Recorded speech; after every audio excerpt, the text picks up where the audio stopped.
നമസ്കാരം. ഇപ്പോഴെങ്കിലും മനസ്സിലായോ ആ പൂക്കി CM വെറും ഡയലോഗടി വീരൻ മാത്രമാണെന്ന്? നിങ്ങളെ ചില കാര്യങ്ങൾ കൂടി കാട്ടി ബോധ്യപ്പെടുത്തണം, അല്ലെങ്കിൽ നമ്മളും പൂക്കിയായി പോകും. ഒരു കാര്യത്തെക്കുറിച്ച് നമ്മൾ പറഞ്ഞാൽ ആ കാര്യം കൃത്യമാണെന്ന് കാണുന്നവർക്കും കേൾക്കുന്നവർക്കും ബോധ്യപ്പെടണം. ഇന്നലകളിൽ ഈ ഡയലോഗടി വീരൻ എന്തായിരുന്നു, ഇന്ന് അധികാര കസേരയിൽ എത്തുമ്പോൾ ആ ഡയലോഗടി വീരൻ അഭിനയങ്ങൾക്കപ്പുറം എന്താണ് റിയാലിറ്റി എന്നതിനെ സംബന്ധിച്ച് നിങ്ങളെ ബോധ്യപ്പെടുത്താൻ പോവുകയാണ്. നിങ്ങൾ നിങ്ങളുടെ ഗ്രൂപ്പുകൾക്കിടയിൽ തന്നെ ചില മനുഷ്യരെ കാണും, എന്തിന് ഏതിനും ഡയലോഗ് അടിച്ച് ഞാൻ ഇപ്പൊ ചെയ്ത് കാണിക്കും, ഞാൻ സംഭവമാണെന്ന് സ്വയം പറയുന്ന ഒരു വ്യക്തി. പക്ഷേ നിങ്ങൾ കാര്യത്തോട് അടുക്കുമ്പോൾ, നമ്മുടെ നാട്ടിൽ പറയാറില്ലേ, ഈ അണ്ടിയോട് അടുക്കുമ്പോഴേ മാങ്ങയുടെ പുളിപ്പറിയാൻ പറ്റുള്ളൂ. അതുപോലെയാണ് ഇപ്പോ ഇന്നലകളിൽ ക്യാമറകൾക്ക് മുന്നിൽ ഡയലോഗ് അടിച്ചുകൊണ്ട് നടന്ന വ്യക്തി.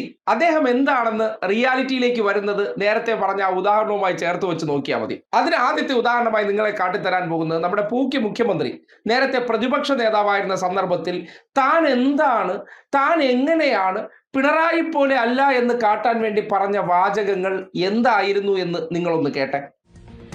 ഇങ്ങനെ ആരെങ്കിലും ഇരുന്നേരും പാവത്തിനെ പോലെ ചോദിക്കണ എല്ലാ ചോദ്യത്തിനും മറുപടി പറഞ്ഞ് ഞാൻ കണ്ട ചോദിക്ക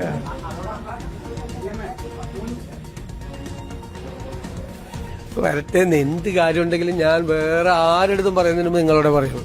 അതിന്റെ വാക്കാണ് രഹസ്യം. ആദ്യം ഫസ്റ്റ് നിങ്ങളുടെ പറയുള്ളൂ. കണ്ടല്ലോ, ഇങ്ങനെ ആരെങ്കിലും ഇരുന്ന് തരും, എത്ര ചോദ്യം വേണോ ചോദിച്ചോ, എന്തൊരു കാര്യം വേണോ ഞാൻ പറയാം. എന്തിനായിരിക്കും അങ്ങനെ പറഞ്ഞിട്ടുണ്ടാവുക? ക്യാമറകൾക്ക് മുന്നിൽ അഭിനയിക്കണം, ഞാൻ സിമ്പിളനാണെന്ന് കാട്ടണം, അതിനു വേണ്ടി നടത്തിയ നാടകമാണ്. അതേ മാപ്രകൾ ആരെ ഇത് നമ്മുടെ മുന്നിലെടുത്ത് ഇതേപടി നിങ്ങൾ കണ്ടോ? മുഖ്യമന്ത്രി പിണറായി വിജയൻ അനാവശ്യമായിട്ട് അദ്ദേഹം മുൻപും മാധ്യമങ്ങളെ കാണില്ല, അദ്ദേഹം സ്ഥാനത്തെത്തിയപ്പോഴും കാണില്ല എന്നുള്ള രീതി അദ്ദേഹം അവലംബിച്ചു. കാര്യം അത്രമാത്രം മാധ്യമങ്ങളാൽ വേട്ടയാടപ്പെട്ട വ്യക്തി എന്നുള്ള നിലയ്ക്ക് അകലം പാലിച്ച വ്യക്തിയാണ്. പക്ഷേ മാധ്യമങ്ങളുടെ ഇടയിൽ ഉണ്ടുറങ്ങി കിടന്ന വ്യക്തിയാണ്. ഇപ്പോ കഴിഞ്ഞ 13 തവണയായിട്ട് ഇവർ പിന്നാലെ ചെല്ലുമ്പോൾ വാ തുറക്കുന്നില്ല. കാര്യം പ്രതിപക്ഷ നേതാവായിട്ടുള്ള പിണറായി വിജയന്റെ വീട്ടിൽ റെയ്ഡ് നടക്കുമ്പോൾ കേന്ദ്ര ആഭ്യന്തരമന്ത്രിയുടെ വീട്ടിൽ അദ്ദേഹം പാദപൂജയിലായിരുന്നു. ആ സന്ദർഭത്തിൽ ഇദ്ദേഹത്തിന്റെ ചുണ്ട് രണ്ടും കൂടെ പിടിച്ച് ഒരു സ്റ്റാപ്ലർ അടിച്ചങ്ങ് വിട്ടതാണ്. ആ സ്റ്റാപ്ലർ അടിച്ച് വിട്ടതിന് ശേഷം ഒടുവിൽ അതേ മാപ്രകൾ തന്നെ ഇന്ന് ഉളുപ്പില്ലാതെ ചെന്ന് ചോദിക്കുകയാണ്, മുഖ്യമന്ത്രിയെ ED റെയ്ഡ് നടത്തുകയാണ്, എന്തെങ്കിലും പ്രതികരണം ഉണ്ടോ? മുഖ്യമന്ത്രിക്ക് പങ്കുണ്ടെന്നാണ് പറയുന്നത്. ഇതിനകത്ത്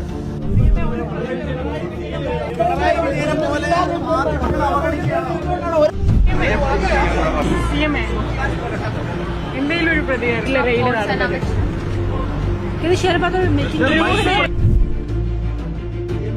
കേന്ദ്ര അതിർത്തി അറിയിച്ചിട്ടുണ്ട്. കാര്യത്തിൽ എന്തുകൊണ്ടാണ്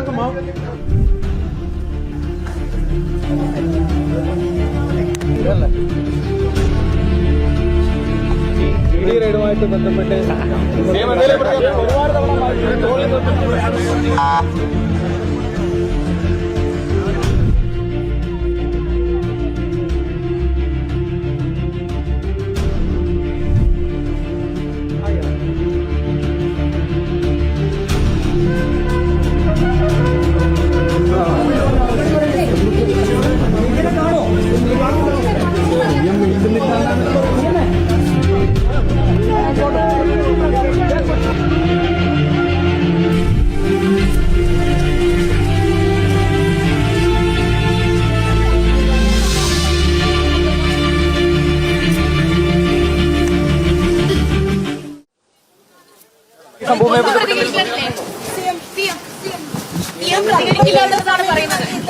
മാധ്യമങ്ങൾക്ക് ചോദ്യങ്ങൾക്ക് ഉത്തരം നൽകുമെന്ന് പറഞ്ഞതാണ്. ചോദ്യങ്ങളെ പേടിയാണോ?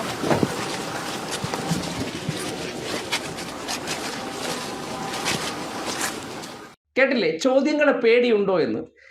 ഇത്രയും കാലം കാട്ടിയത് മുഴുവൻ കൃത്രിമത്വമാണെന്ന് ആവർത്തിച്ച് നിങ്ങളോട് പറയുമ്പോൾ നിങ്ങൾക്ക് മനസ്സിലായില്ല. ഇപ്പോൾ അതേ ഡൽഹിയിൽ പോയി ഇങ്ങനെ ഒരു റെയ്ഡ് ഓപ്പറേറ്റ് ചെയ്തതിന് ശേഷം സ്വയം ഹീറോ ആകാൻ പരിശ്രമിച്ചതാണ്. പക്ഷേ അദ്ദേഹം പൊട്ടിച്ച വെടി ചെന്ന് കൊണ്ടത് പിണറായി വിജയനല്ല, നേരെ ചെന്ന് കൊണ്ടിരിക്കുന്നത് രമേശ് ചെന്നിത്തലയ്ക്ക്, കുഞ്ഞാലിക്കുട്ടിക്ക്, VK ഇബ്രാഹിം കുഞ്ഞിന്, ഉമ്മൻചാണ്ടിയുടെ കുടുംബത്തിന്. കാര്യം പിണറായി ഒന്ന് കുരുക്കി സംഘപരിവാറിന്റെ സ്നേഹം, അതോടൊപ്പം തന്നെ കേരളത്തിലെ പിണറായി വിരുദ്ധർ, ഇടത് വിരുദ്ധരുടെ ഹീറോ ആകാൻ പരിശ്രമിച്ചതാണ്. പക്ഷെ ആകെ തേഞ്ഞൊട്ടിപ്പോയി. അപ്പോഴാണ് നമ്മുടെ മാപ്രകൾ ഒരു കാര്യം കൂടി ചെയ്തപ്പോൾ ഒരു വ്യക്തിയുടെ അന്തസ് കൂടി കാണുന്നത്.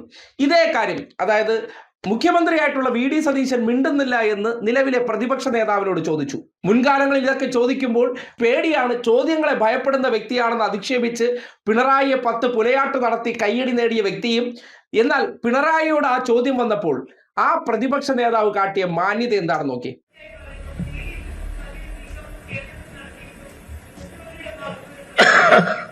മുഖ്യമന്ത്രി പ്രതികരിക്കാതിരുന്നത് എന്താണെന്ന് അദ്ദേഹത്തോട് ചോദിക്കണം. ഞാൻ ഇതേവരെ മുഖ്യമന്ത്രിയായിരുന്നു, എന്നോടാണോ ചോദ്യം എന്നൊരു സംശയം എനിക്ക്. അത് അദ്ദേഹത്തോട് ചോദിക്കേണ്ട ചോദ്യമാണല്ലോ, ഇനി ഞാനത് പറയേണ്ടതല്ല. ശരി, ഇതാണ് 2 വിത്ത് ഗുണം. മറ്റത് ഈ മേനോൻ വിത്ത് എന്ന് പറഞ്ഞാൽ ഈ ഡയലോഗടി കൊണ്ട് പിടിച്ചു നിൽക്കാൻ അറിയാം. ജനങ്ങളുടെ മുന്നിൽ ഗംഭീരമായിട്ട് പറഞ്ഞു പറ്റിക്കാൻ നല്ല കഴിവാണ്. ആ ഡയലോഗടിക്ക് നല്ല വൈദഗ്ധ്യവും നല്ല മികവും ഉണ്ട്. അത് വെച്ചിട്ട് ക്യാമറകൾക്ക് മുന്നിൽ അഭിനയിച്ച് തകർക്കും. പക്ഷെ റിയാലിറ്റിയിൽ ഉണ്ടാകില്ല. എന്നാൽ നേരെ മറിച്ചോ, അനാവശ്യമായിട്ട് മറ്റൊരാൾക്കെതിരെ ഒരു വാക്കുപോലും പറയില്ല എന്ന മാന്യത. ഏതാണ് കുടുംബത്തിൽ പറഞ്ഞ മര്യാദ? തറവാട്ടിൽ പറഞ്ഞെങ്കിലും 10 പൈസയുടെ ബോധം ഇല്ലെന്നുള്ളതും, എന്നാൽ ഒരു പദവിയിലിരിക്കുമ്പോൾ എങ്ങനെയാണ് പെരുമാറേണ്ടത് എന്നതിൻ്റെ തെളിവ് കൂടിയാണ് പിണറായി വിജയന്റെ പ്രതികരണം എന്ന് പറയുന്നത്. ഇതാണ് 2 തരം ക്വാളിറ്റി. ക്യാമറകൾക്ക് മുന്നിൽ ഡയലോഗ് അടിച്ച വ്യക്തിക്ക് ഇപ്പോൾ റിയൽ ആയിട്ട് വരുമ്പോൾ ചോദ്യങ്ങൾക്ക് പോലും ഉത്തരവില്ലാതെ ഒളിച്ചോടുകയാണ്. 13 തവണ മാധ്യമങ്ങൾ പുറകിൽ നടന്നു. ഇന്നലകളിൽ ഇവർ കുറ്റം പറഞ്ഞവർ അതേ നാവ് കൊണ്ട് വാഴ്ത്തിപ്പാടിയ വ്യക്തിയെക്കുറിച്ച് മിണ്ടാനും പറ്റാത്തൊരവസ്ഥ. ഗതികേട് നോക്കണേ. അതുകൊണ്ടാണ് തുടക്കത്തിലെ പറഞ്ഞത്, ഡയലോഗടി വിദഗ്ധരെന്ന് പറഞ്ഞാൽ ഒഴിഞ്ഞ പാത്രമാണ്, ഒച്ചകൂട്. പക്ഷെ കാര്യത്തോടടുക്കുമ്പോൾ ഊതിപ്പെരിപ്പിച്ച ബലൂണിന്റെ അവസ്ഥ മാത്രം. പിണറായി അന്ന് എന്താണോ അത് തന്നെയാണ് ഇപ്പോഴും. അതാണ് 2 വ്യക്തികൾ തമ്മിലുള്ള വ്യത്യാസമെന്നെങ്കിലും മനസ്സിലാക്കിക്കോളൂ. പൂക്കിയായ വ്യക്തി എത്രമാത്രം പോക്കാണെന്നതിന്റെ തുടക്കമാണ് ഈ കണ്ടുകൊണ്ടിരിക്കുന്നത്.